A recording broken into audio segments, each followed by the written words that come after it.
అలాంటి సంఘర్షణల నుంచి మనల్ని బయటికి తీసుకొచ్చి మనల్ని మనుషులుగా నిలబెట్టే శక్తి మన దగ్గర ఉన్న వాక్యానికి ఉంది, బైబిల్కి ఉంది. చావు పరిష్కారం కాదని బైబిల్ చెప్తుంది.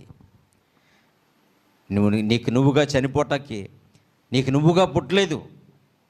పబ్లిక్ మీటింగ్లో చెప్పేవాడిని కదా, పిల్లలు పరీక్షలో పాస్ అవ్వలేదని సూసైడ్ నోట్ రాసి చచ్చిపోయేవారు. ఏమని రాసేవారు? నేను నా చావుకు నేనే కారణం, నా చావుకి లెక్చరర్ కారణం కాదు, హాస్టల్ వార్డెన్ కారణం కాదు, లేదంటే మా రూమ్మేట్స్ కారణం కాదు. ఎందుకంటే మీరు చనిపోయిన తర్వాత వాళ్ళని పట్టుకుంటారు. చనిపోయిన తర్వాత నెక్స్ట్ ఇన్వెస్టిగేషన్ వాళ్ళతో స్టార్ట్ చేస్తారు. కనుక నా చావుకి ఎవ్వరూ కారణం కాదు, నా మరణానికి నేనే కారణం అని రాసి చచ్చిపోతూ ఉంటారు. దేవుని బిడ్డలారా, మరి మీ మరణానికి మీరే కారణమైతే మీరు పుట్టడానికి కూడా మీరే కారణమా ఏంటి? మనం పుట్టడానికి ఎవరు కారణం? దేవుడు. మాస్టర్లు కాదు, తల్లిదండ్రులు కాదు, పెద్దలు కాదు. మనకి అందమైన జన్మ అండి, అందమైన జీవితం. సృష్టిలో మనుషులు ఎంత గొప్ప వాళ్ళు చూశారు కదా, ఎంత అందమైన వాళ్ళమండి మనం, ఎంత అందమైన జీవితం అండి ఇది. ఇలాంటి లైఫ్ ఇంకోటికి లేదండి. తెలియక పిచ్చి పిచ్చి వాగులు వాగుతూ ఉండి మనుషులు అంట కోతి నుంచి వచ్చారని, ఏకగణ జీవి నుంచి వచ్చారని, ఇవన్నీ సుత్తండి. జరుగుతున్న సంఘర్షణ గురించి చనిపోవాలి అనుకోకండి ఎప్పుడు కూడాను. దేవుని బిడ్డలారా, పరీక్ష ఫెయిల్ అయిన వాళ్ళు చచ్చిపోతే పాస్ అవ్వరు.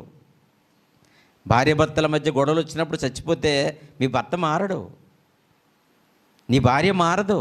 చచ్చిపోతే బాగుంటుంది అనుకోకండి, చచ్చిపోయినా ఇదే తంతు, ఏముండదు. పొరపాటున సూసైడ్ చేసుకుని ప్రాణాలు పోగొట్టుకోకండి, తప్పది.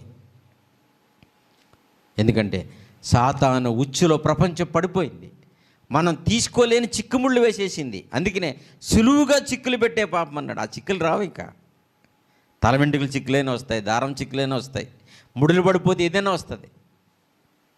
కానీ ఇందులో పడిన చిక్కుముళ్ళు మనం వదిలిపెట్టవు, ఆలోచించాలి. అందుకనే సంసోను ఏం చేశాడంట?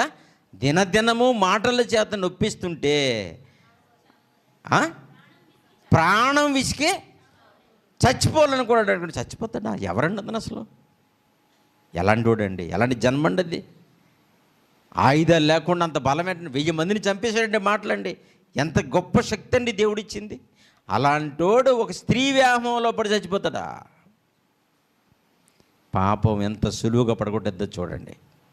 చాలాసార్లు చెప్పుకున్నాం కదా, పాపం మనుషుల్ని ఖరీదైన ఇచ్చి పడగొట్టదండి. చాలా సింపుల్గా చెప్పాను కదా, 30